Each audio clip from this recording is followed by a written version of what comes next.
E é uma alegria poder estar aqui compartilhando com vocês um pouquinho mais sobre esse tema, né? Então, nós vamos falar sobre... Nós estamos falando, né? Desde a semana passada, começamos a falar sobre as 7 igrejas descritas ali no livro de Apocalipse. E nós aprendemos, né, com a pastora Carla semana passada, que Apocalipse significa, então, revelação.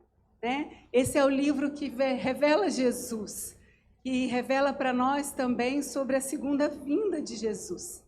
Né? E nós aprofundamos um pouquinho mais no contexto histórico, né?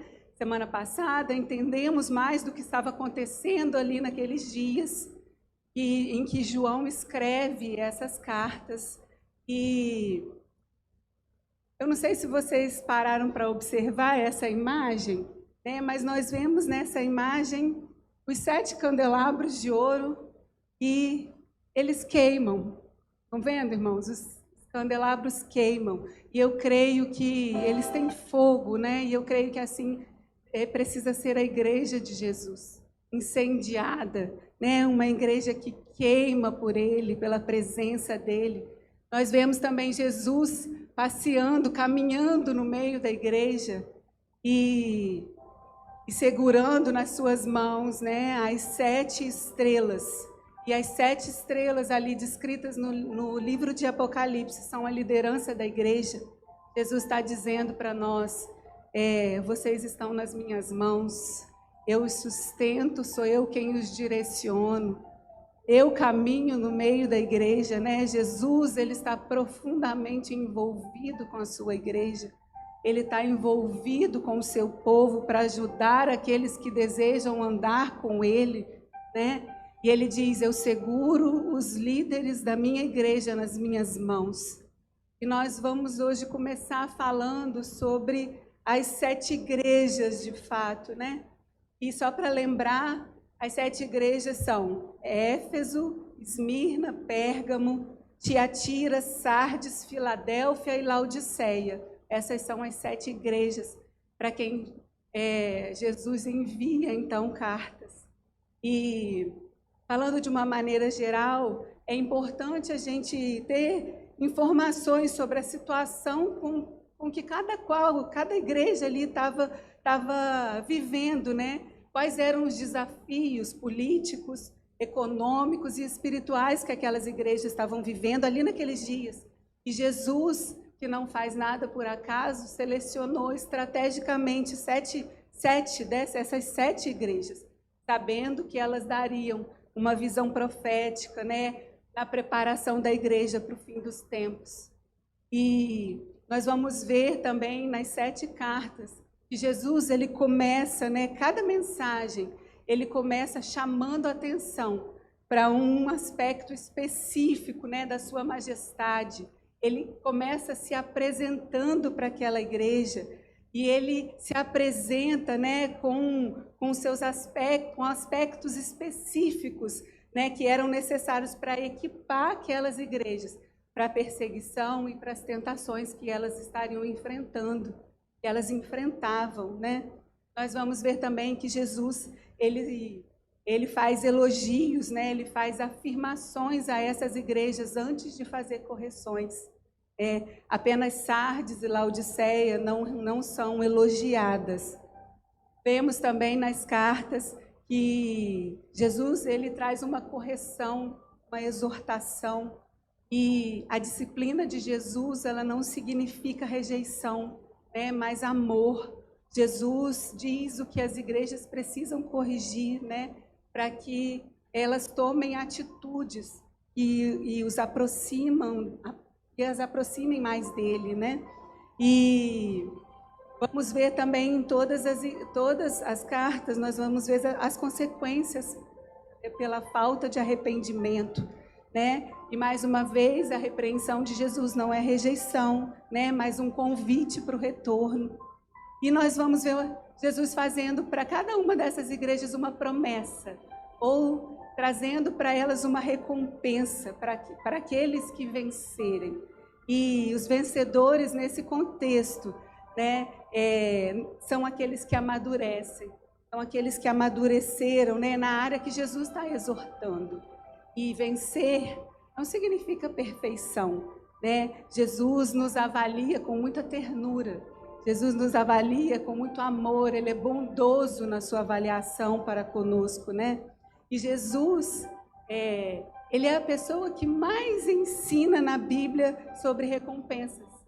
E porque Ele sabe exatamente do que nós precisamos. Jesus sabe exatamente o que cada um de nós precisa, né? E a recompensa que Jesus está trazendo aqui não tem a ver com salvação, porque salvação é mérito de Jesus, né? Nós somos salvos pelo sacrifício de Jesus na cruz e precisamos viver agora olhando, né, para essa recompensa futura.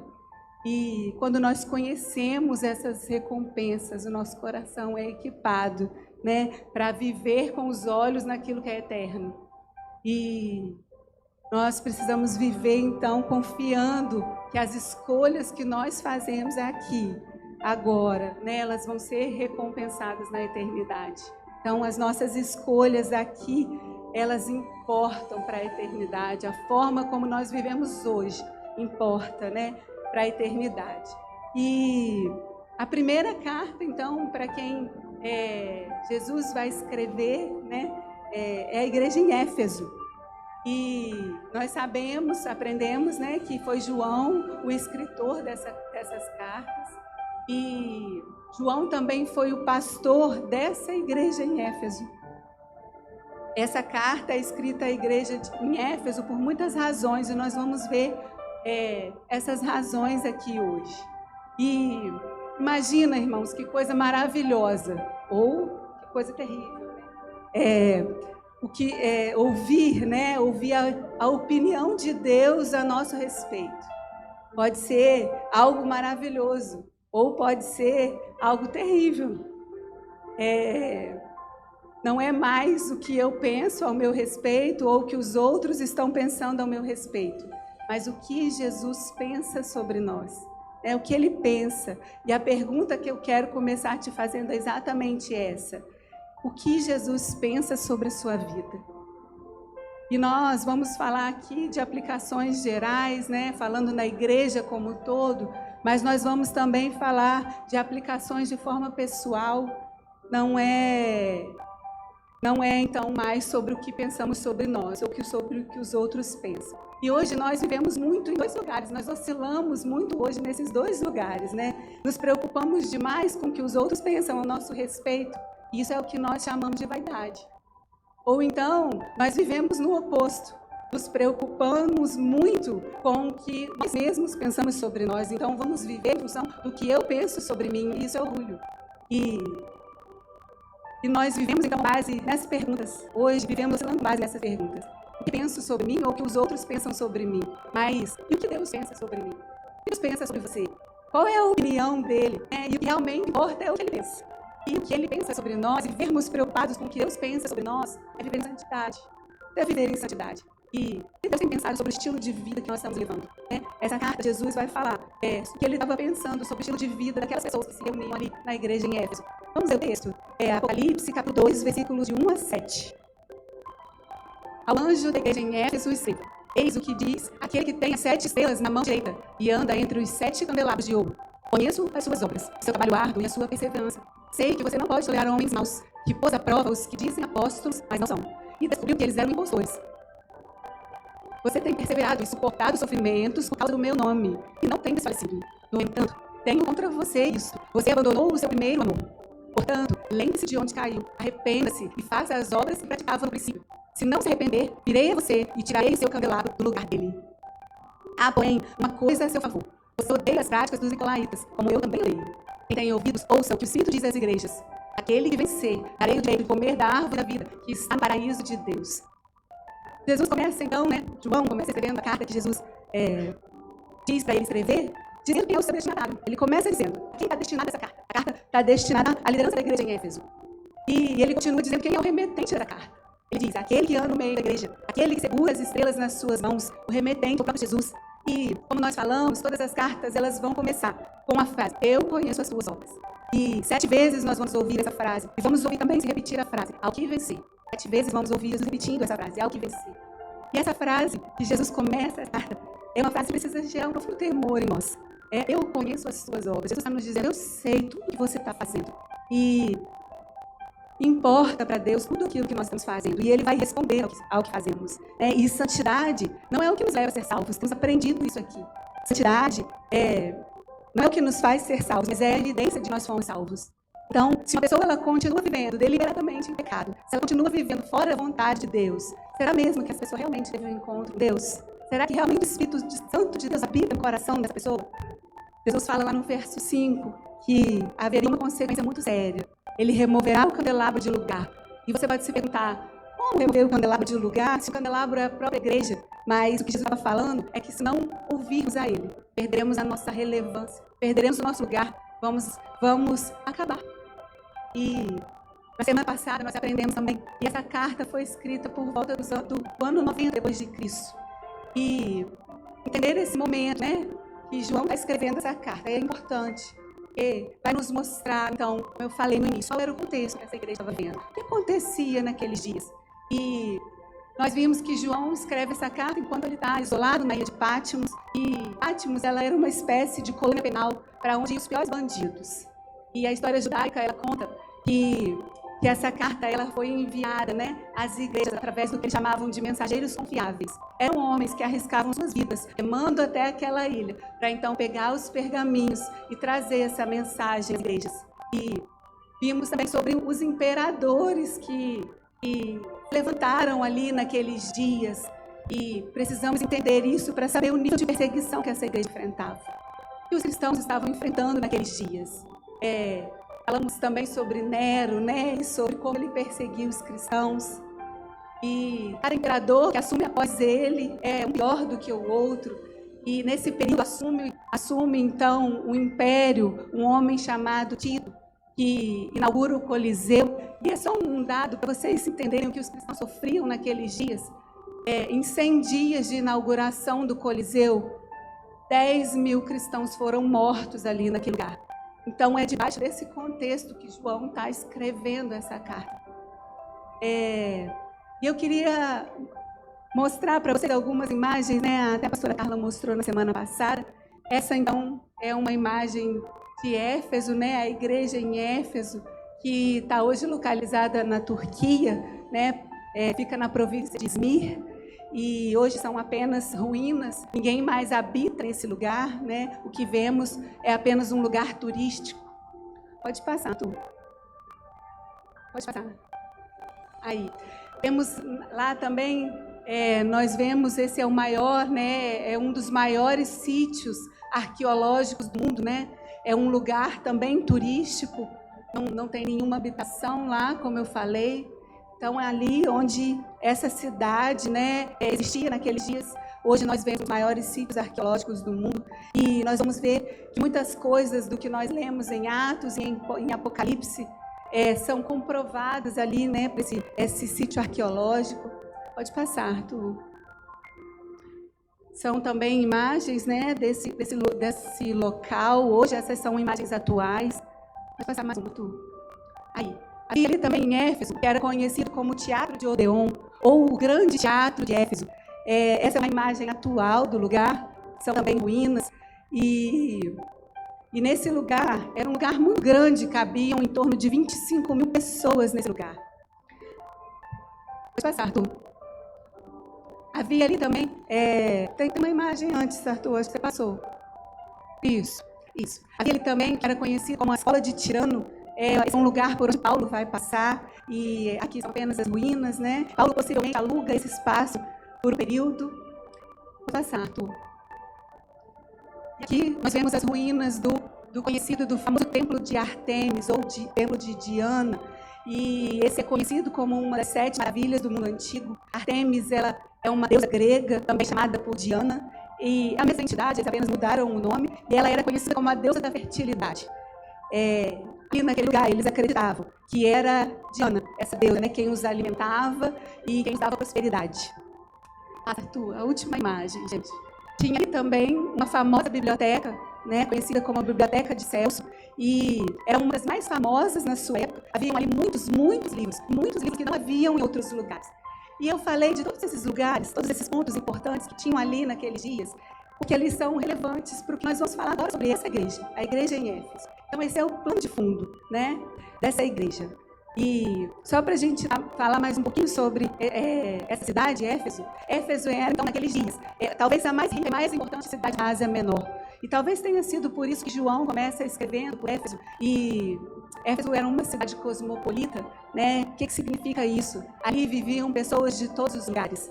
E era uma cidade com muita liberdade.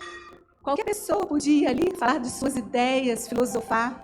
E havia ali em Éfeso por volta de 250 mil pessoas. Era uma grande cidade. É uma cidade que estava localizada numa posição estratégica, né? Era uma importante cidade portuária, né? Como principal centro comercial ali naqueles dias. Tinha um porto muito movimentado, com muitos navios. Transitavam ali muitas pessoas de muitos lugares, todos os dias. E Paulo passa, então, por essa cidade por volta do ano 52 depois de Cristo. E nós vamos ler na Bíblia, Paulo passando ali por Éfeso, na sua segunda viagem missionária. E por que isso é importante? Porque Paulo, ele é o primeiro pastor dessa igreja. Paulo, ele é o primeiro pastor, ele que implanta a igreja em Éfeso. E depois de Paulo, essa igreja é pastoreada por João, o João que escreve as cartas, e depois, então, pelo apóstolo de Paulo, Timóteo. Paulo passa, então, ali nessa segunda viagem missionária, mas é na terceira viagem dele que ele percebe que Éfeso é uma cidade estratégica e que, a partir daquele lugar, Deus poderia fazer muitas coisas. Então, Paulo permanece ali por aproximadamente 3 anos. Éfeso se torna, então, uma porta de entrada para o evangelho para toda a Ásia.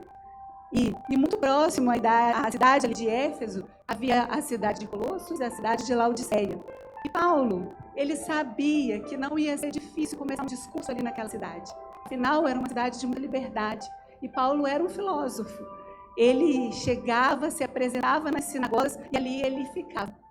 Vamos ler um texto que está lá em Atos 18, Atos, capítulo 19, versículo do 8 ao 12. Paulo entrou na sinagoga e ali falou com liberdade durante 3 meses, argumentando convincentemente acerca do reino de Deus. Alguns deles, porém, se endureceram e se recusaram a crer, e começaram a falar mal do caminho diante da multidão. Paulo, então, afastou-se deles, tomando consigo os discípulos, passou a ensinar diariamente na escola, tirando. Na escola que eu mostrei para vocês a imagem. Isso continuou por 2 anos, de forma que todos os judeus e os gregos que viviam na província da Ásia ouviram a palavra do Senhor. Deus fazia milagres extraordinários por meio de Paulo, de modo que até lenços e aventais que Paulo usava eram levados e colocados sobre os enfermos. Estes eram curados das suas doenças e os espíritos malignos saíam deles. Paulo, então, ele era essa pessoa extremamente preparado.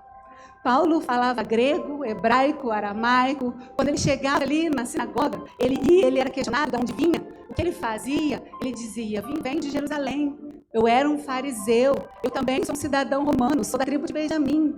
Se viessem conversar com ele sobre outros assuntos, Paulo podia dizer: sei falar sobre construção, sou um construtor de tendas. Paulo era uma pessoa extremamente capacitada. Ele tinha uma capacitação para falar por onde ele estivesse, né? Paulo dizia: eu estudei com Gamaliel. É o mesmo que hoje, irmãos, alguém chegasse para nós e dissesse: eu estudei em Harvard. Então, assim, alguém muito preparado. Paulo era alguém muito preparado. E Paulo teve, por causa disso, muitas portas abertas. E eu queria, só porque eu fiquei pensando nisso, eu queria fazer só um parênteses. Irmãos, isso ensina para nós que nós podemos ter muitas portas abertas para falar do Evangelho se nós estivermos preparados. Paulo, ele teve muitas portas abertas, ele falava muitas línguas, era uma pessoa instruída, ele sabia falar de qualquer assunto. E nós podemos ter portas abertas se nós soubermos, né, estivermos preparados. E Paulo sempre usava, né, uma estratégia quando ele chegava nas sinagogas, então. Ele começava a ensinar falando de filosofia. E quando chegava no ponto que ninguém queria ouvir, ele chegava, né, aos poucos falando sobre filosofia. E então ele chegava no ponto que ninguém queria ouvir, que era falar sobre Jesus. E algumas pessoas, né, naquele ponto não queriam ouvi-lo, mas outros já tinham gostado do que ele dizia. E esses que tinham gostado do que ele estava falando, que simpatizavam com ele, esses então ele convidava para ouvir um pouco mais sobre o Evangelho e os levava então para aquela escola que nós vimos, a escola de Tirano.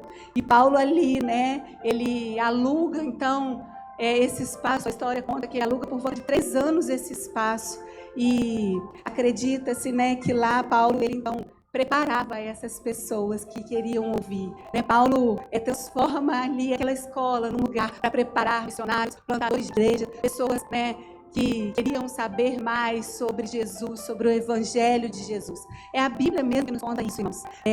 Lembra que nós falamos que Laodiceia e Colossos ficavam muito próximos a Éfeso? Então, Paulo nunca havia pisado em Laodiceia e Colossos. Vamos ler um texto que prova isso? Colossenses capítulo 2, versículo 1 e 2. Colossenses, capítulo 2, versículo 1 e 2. Isso. Paulo está escrevendo para a igreja de Colossos. Quero que vocês saibam quanto estou lutando por vocês, pelos que estão em Laodiceia e por todos os que ainda não me conhecem pessoalmente.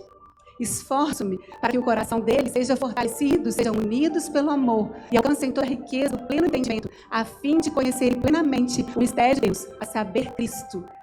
Paulo está dizendo aos irmãos em Colossos, em Laodiceia, que ele estava com o coração apertado, batalhando por eles. Mas ele também fala, irmãos que ainda não conheço pessoalmente. Né? Sabemos que igrejas foram plantadas nesses lugares, através dos missionários, né? Que Paulo estava preparando, então. E nós podemos imaginar, então, Paulo selecionando, né, essas pessoas, que ele levava para essa escola em Tirano, treinava aquelas pessoas. E agora esses irmãos estão em outros lugares, plantando igrejas, evangelizando, falando sobre Jesus. Essa não é uma igreja maravilhosa? Se olharmos para essa igreja naqueles dias, é uma igreja maravilhosa. Mas ele também enfrentou desafios, né? Como nós vimos, tinha em Éfeso uma das 7 maravilhas do mundo antigo, né, o templo da deusa Diana. E esse templo gerou grande conflito para Paulo. Gerou, né, para ele muitos problemas. Não era fácil ser crente, ser pastor em Éfeso. Era difícil, né? Naqueles dias, né, naquele templo, aconteciam muitas coisas ruins. Aconteciam sacrifícios em nome de deuses pagãos, né? Orgias eram feitas ali como sacrifícios a deuses pagãos. Então, Paulo enfrentou muitos desafios ali. E queria ler com vocês só mais um texto para a gente entender isso. Atos 19, do 23 ao 29. Atos 19, do 23 ao 29. Isso. Naquele tempo, houve um grande tumulto por causa do caminho. Um ourive chamado Demétrio, que fazia miniaturas de prata do templo de Ártemis e que dava muito lucro aos artesãos, reuniu-se com os trabalhadores do mesmo ramo e disse: Senhores, vocês sabem que temos uma boa fonte de lucro nessa atividade. E estão vendo e ouvindo como esse indivíduo, Paulo, está convencendo e desviando o grande número de pessoas aqui em Éfeso, em quase toda a província da Ásia. Ele diz que deuses feitos por mãos humanas não são deuses. Não somente há perigo de nossa profissão perder a reputação, mas também do templo da grande deusa Ártemis cair em descrédito e da própria deusa, adorada em toda a província da Ásia e em todo o mundo, ser destituída da sua majestade divina. Ao ouvirem isso, ficaram furiosos e começaram a gritar: grande é Ártemis dos Efésios. Em pouco tempo, houve uma grande confusão na cidade. O povo foi às pressas ao teatro, arrastando os macedônios Gaio e Aristarco, companheiros de viagem de Paulo. Então, havia ali em Éfeso um homem, né, que fazia imagens dessa deusa, da deusa Diana, e vendia. E ele tinha muito lucro com essa imagem. As pessoas vinham de muitos lugares, como falamos, e elas vinham ali para adorar no templo, adorar a deusa Diana. E eles compravam essas imagens. As imagens eram, então, muito comercializadas. E muitas pessoas estavam se convertendo. É isso que Lucas está nos relatando aqui. Que muitos estavam se convertendo, abandonando a idolatria. E esses homens que ganhavam dinheiro com a venda, né, desses santinhos, eles estavam ficando furiosos. Né? Porque para eles, Paulo estava desviando o povo. Estava desviando o povo que gastava dinheiro com os santinhos que eles produziam. Né? E Paulo, o que estava acontecendo ali era que quando Paulo começa a pregar o evangelho, nós vemos o poder de Deus sendo liberado ali naquele lugar. né, através da igreja, através de um líder que se posicionou ali. E Paulo, que chegou ali como quem não queria nada, né? Aos poucos ele vai pregando o evangelho. E o evangelho, nós cremos, né, irmãos, que o evangelho é poder de Deus para transformar vidas. E as vidas daquelas pessoas ali naquele lugar estava sendo transformada. E o movimento era tão grande, a igreja era tão poderosa ali naqueles dias, que os comerciantes ficam preocupados de perder seu sustento, né? Paulo estava ali então naqueles dias mudando a história daquele lugar. E outra situação marcante que acontece ali também naquele tempo é que, lembra que nós falamos da biblioteca de Celso? Então, essa biblioteca, ela era importante, não só porque tinham muitos livros, mas porque ali tinham muitos livros de magia, né? Livros de magia negra, de mágica. E quando Paulo ele começa a pregar o evangelho ali, as pessoas vão se convertendo. Esse texto, né? Se você for ler todo o texto de Atos 19, nós vamos ver o relato de que as pessoas iam se convertendo. Elas traziam os seus livros. Começa com Jesus dizendo: eu conheço as suas obras. E Jesus começa elogiando eles. Ele elogia o trabalho deles. Jesus fala: olha, vocês fazem um trabalho maravilhoso. O que vocês fazem é muito legal. Eu sei da sua luta. Jesus também elogia eles dizendo: olha, eu estou vendo, vocês não toleram os homens maus. Vocês não suportam aqueles que são maus, que fazem as coisas erradas. Quando falsos apóstolos chegam até vocês, vocês sabem reconhecê-los. Vocês têm discernimento, vocês têm zelo. Vocês têm doutrina, vocês me conhecem, vocês conhecem as Escrituras.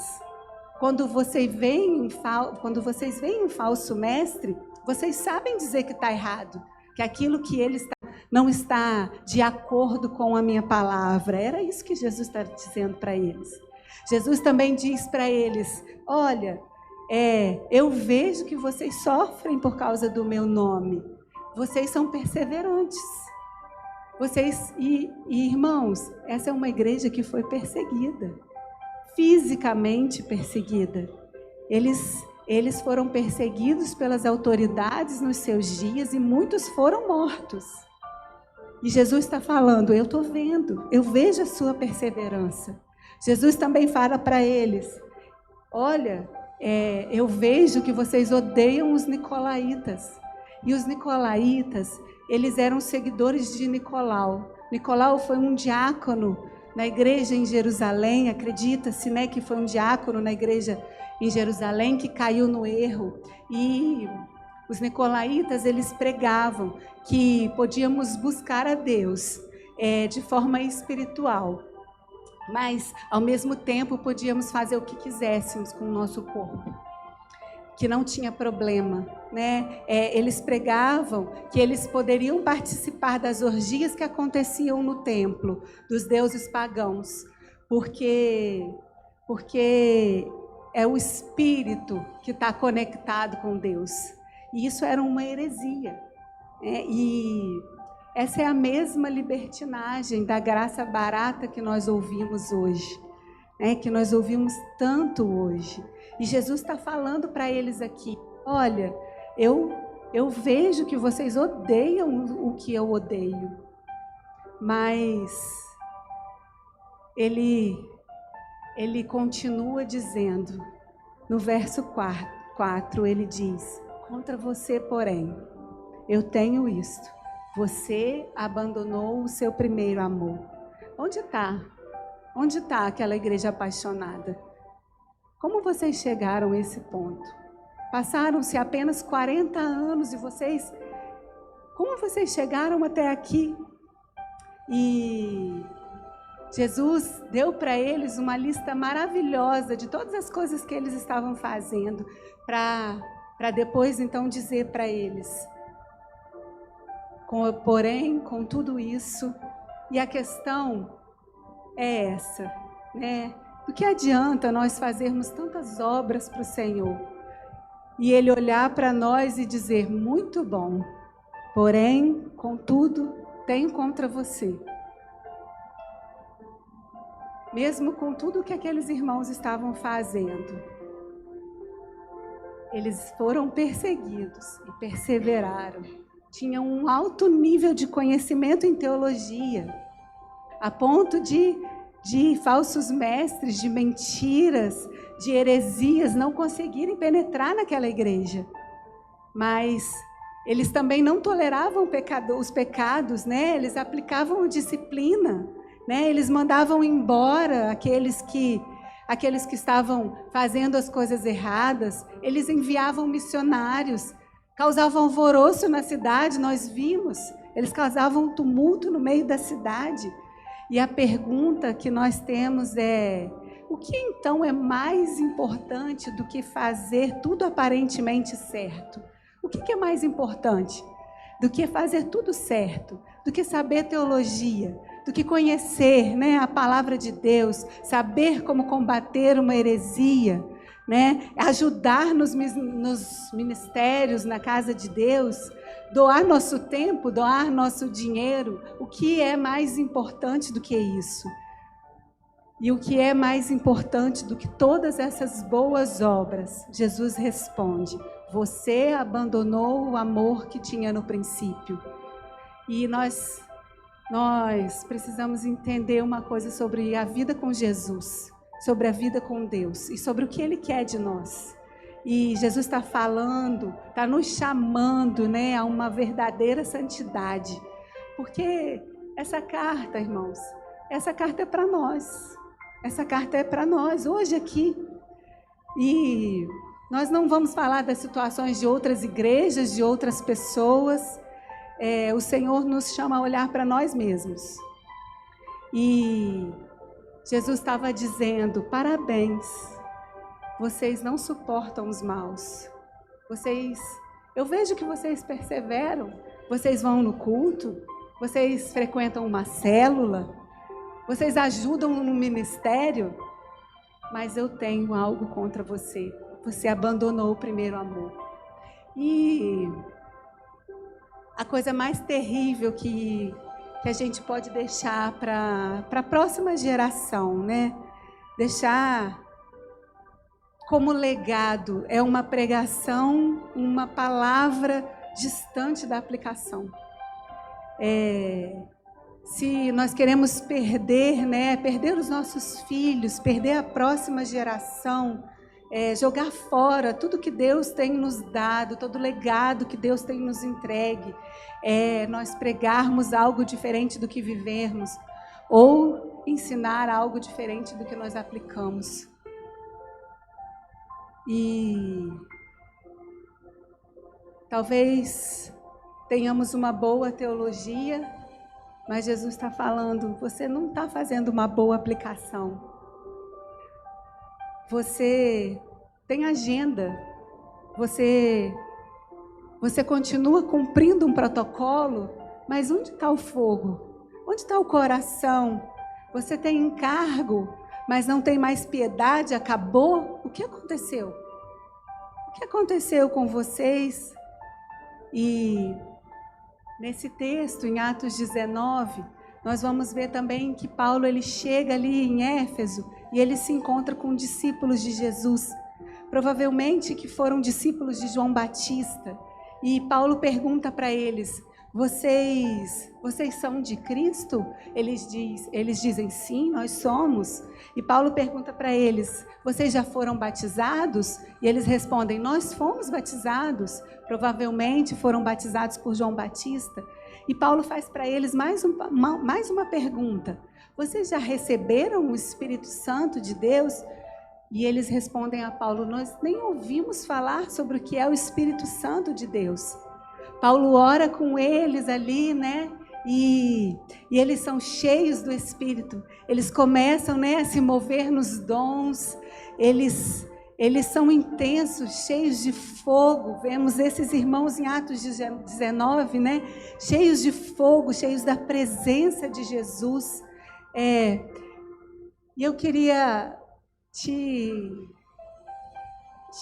fazer lembrar de como foi quando você quando você teve o seu encontro com Deus.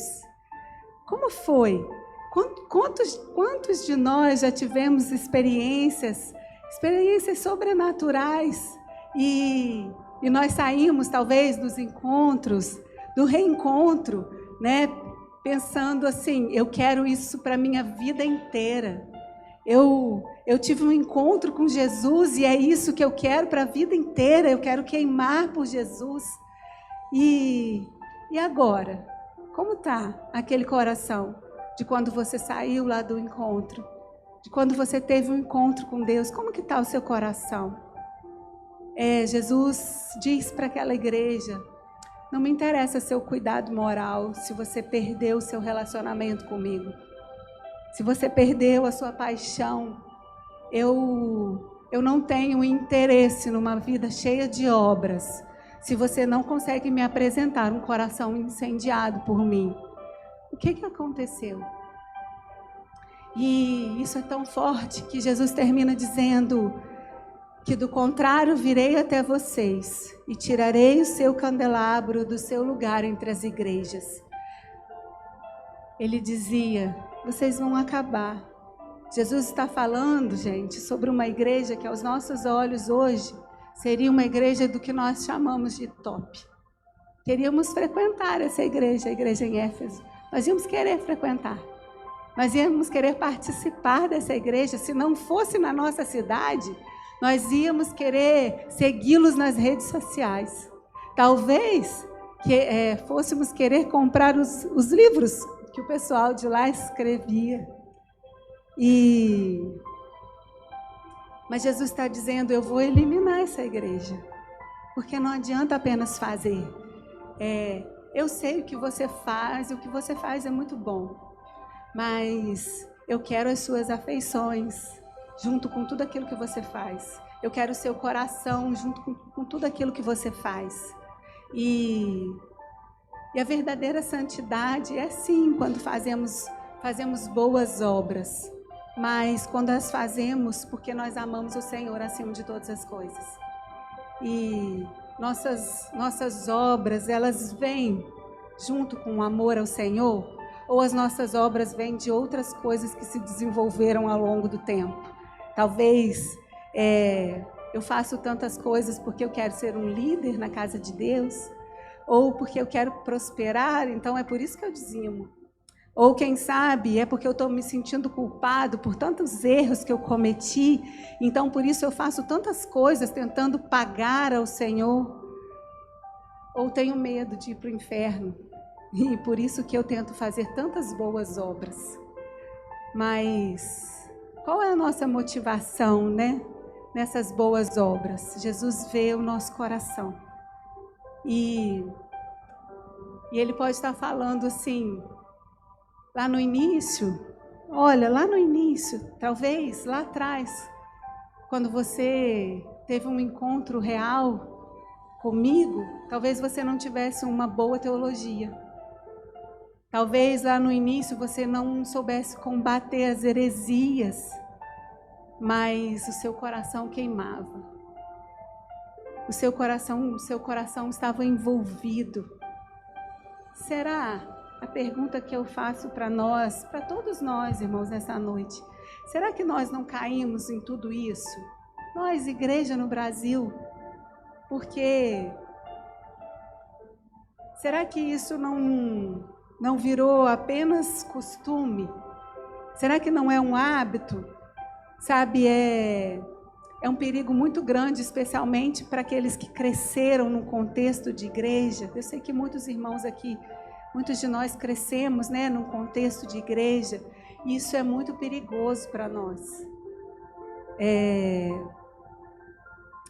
Será que nós já não nos acostumamos à ceia do Senhor? Não estamos acostumados a, domingo após domingo, ouvir pregações? Com que coração estamos aqui hoje, nesse culto?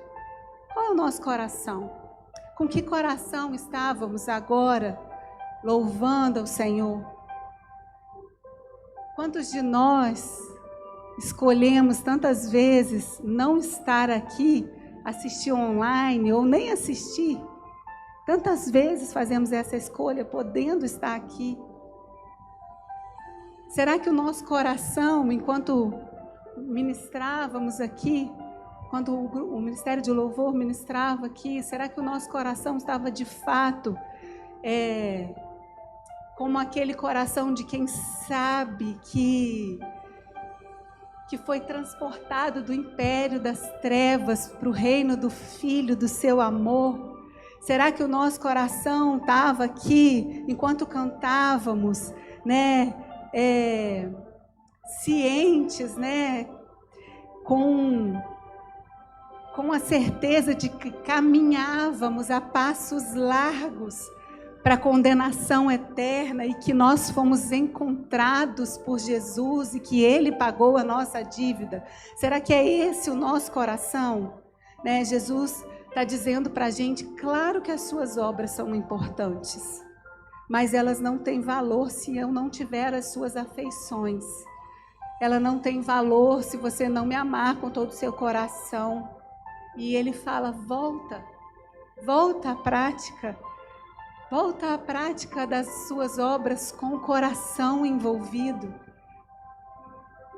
Como? A pergunta pode ficar, como voltar? E nós precisamos voltar ao Evangelho. Sabe lá no início, quando você compreendeu o Evangelho? Quando você compreendeu que foi graça, que foi bondade e que você explodiu então em amor por Jesus, porque você entendeu tamanha graça dele sobre você? Será que as nossas orações, elas entraram no modo automático? Estamos tão acostumados a fazer tantas coisas. Vou te dar um exemplo. Lá em Israel, tem muitos ateus que guardam o Shabat. Por quê? Por que eles guardam o Shabat? Aqui no nosso contexto, vemos em muitos lugares onde há uma cultura católica, né? Chega na Páscoa, as pessoas em determinados dias não comem determinadas coisas. Por quê? Costume. Virou um hábito. Isso não pode acontecer conosco. Isso não pode acontecer conosco. Nós não podemos ter comportamentos que são culturais. Nós precisamos ter comportamentos que condizem com quem nós somos, discípulos de Jesus. Somos discípulos de Jesus, os nossos comportamentos precisam refletir isso. Não apenas porque a nossa cultura fala que devemos viver isso ou aquilo, fazer isso ou aquilo. Quando nós lemos essa carta de Jesus para a igreja em Éfeso, nós precisamos ter em mente essa grande igreja que nós falamos, né? Que eu falei, a igreja que se levantou contra Diana, a igreja das conversões, a igreja que viu muitos livros serem queimados. Quantos de nós já vimos drogas serem jogadas fora, carteira de cigarros serem queimadas, pessoas se rendendo aos pés de Jesus? Quantas vezes nós vimos isso? Eu sei que muitos aqui já viram isso. A notícia que eu tenho para dar é que essa igreja, ela não existe mais. A igreja de Éfeso não existe mais, ela acabou. O candelabro foi removido. E a frase de Jesus é: quem tem ouvidos, ouça. Se você não ouvir, o que vai acontecer é muito simples. Eu vou remover o seu candelabro do seu lugar. A palavra de Jesus para nós é cuidado. cuidado. Acredito que todos nós conhecemos pessoas que um dia queimaram por Jesus e que hoje não queimam mais. E a orientação de Jesus para a igreja em Éfeso é: volte às primeiras práticas. Lembrem-se de como vocês eram lá no início. E eu penso que devíamos mesmo voltar às primeiras práticas. O que fazíamos lá no início? O que nós fazíamos que nos fazia queimar por Jesus? Quantas coisas nós abrimos mão quando nos encontramos com Jesus? Talvez dissemos: nunca mais vou ouvir essa música ou aquela música. Ou talvez nós dizemos: não vou mais usar esse tipo de roupa. Ou não vou mais falar as palavras que ferem o coração de Jesus. Ou: Senhor, eu vou perdoar porque eu entendi que o Senhor me perdoou. Mas aos poucos nós vamos negociando, nós vamos relativizando uma coisa aqui, outra coisa ali, e passamos a talvez dizer: isso não tem problema não, isso não tem nada a ver não. Sabe, as coisas que nós fomos relativizando não nos tirou da igreja. Nós não saímos da igreja, não nos impediu de trabalhar, de servir num ministério, mas nos impediu de queimar como queimávamos no início. É isso que a Bíblia está dizendo. A crise que eles viviam naqueles dias, que eles estavam vivendo, não era falta de saber quem Jesus era, mas era onde Jesus está posicionado. Onde Jesus está posicionado? Nós somos um país cristão, e a nossa crise é diferente da crise de outros países, Nossa crise não é poder falar sobre Jesus ou sobre conhecer a Jesus, poder conhecer a Jesus. Nossa crise é que colocamos Jesus em segundo, em terceiro plano. E nós precisamos voltar à prática das primeiras obras. O Senhor nos chama a ajustar, a aprumar o nosso coração. E a promessa de Jesus para aquele que obedecer é: você será abençoado, você comerá da árvore da vida que fica no paraíso. E nós falamos sobre as consequências, mas tem uma recompensa aos que ouvem, aos que correspondem a Jesus, Ele traz uma recompensa. Ele vai nos dar de comer da árvore da vida. E talvez os irmãos ali naquela igreja em Éfeso, eles estivessem esperando ouvir alguma palavra de alívio. Talvez eles estivessem esperando ouvir que os problemas deles acabariam, ou que eles não seriam mais perseguidos pelo imperador, que eles não teriam mais problemas, Mas a promessa de Jesus para eles, e a promessa de Jesus não foi essa. Porque as promessas de Deus e as recompensas de Deus, elas não são em sua plenitude para esse tempo. As promessas de Deus são para a eternidade. Deus nos faz promessas que são eternas. E Jesus estava dizendo para eles que não daria para eles de comer qualquer coisa. A promessa era sobre algo eterno no coração deles.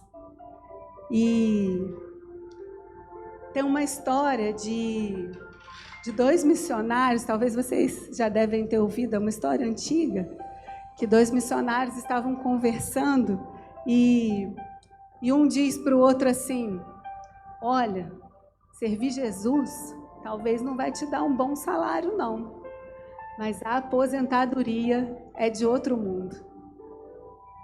E literalmente, talvez nós não vamos receber aqui nessa terra o que nós gostaríamos, tudo que nós gostaríamos, talvez nós não vamos receber, mas lá na eternidade, quando estivermos diante dele, tudo que nós fizermos em fidelidade, em amor a Ele, vai ter valido a pena. Vai valer a pena. E nossa tarefa, né, hoje, é nos concentrar em fazer o que Jesus está nos dizendo. Voltar, talvez voltar a ser aquela pessoa simples, né, que não via nenhum problema em cumprir, em corresponder àquilo que Jesus estava falando, ou voltar a ser aquela pessoa ousada que acreditava, né, naquilo que o Espírito Santo soprava ao seu coração, e o chamado, né, o convite de Jesus. Lembrando, irmãos, que Jesus, a exortação de Jesus é um convite ao retorno, né? É amor, não é rejeição. Jesus nos exorta com amor, né? Como um pai que corrige o filho que ama. Jesus está nos corrigindo, nos chamando ao retorno, né? Colocarmos no prumo. Talvez essa não é uma mensagem que massageia nosso ego, né? Que faz sairmos daqui felizes, alegres e contentes, mas é uma mensagem que traz reflexão para o nosso coração, né? O que Jesus pensa a nosso respeito, né? Se Ele vier nos dizer algo, Jesus vem nos dizer algo, e o que Ele vai dizer a nosso respeito, o que Ele tem para dizer sobre a maneira como nós temos vivido os nossos dias aqui na terra, como gostamos de dizer, desse lado da eternidade. E as promessas, né, de Jesus, elas são eternas. As promessas de Jesus para nós são eternas. E eu queria te convidar, né, a se colocar de pé, para que nós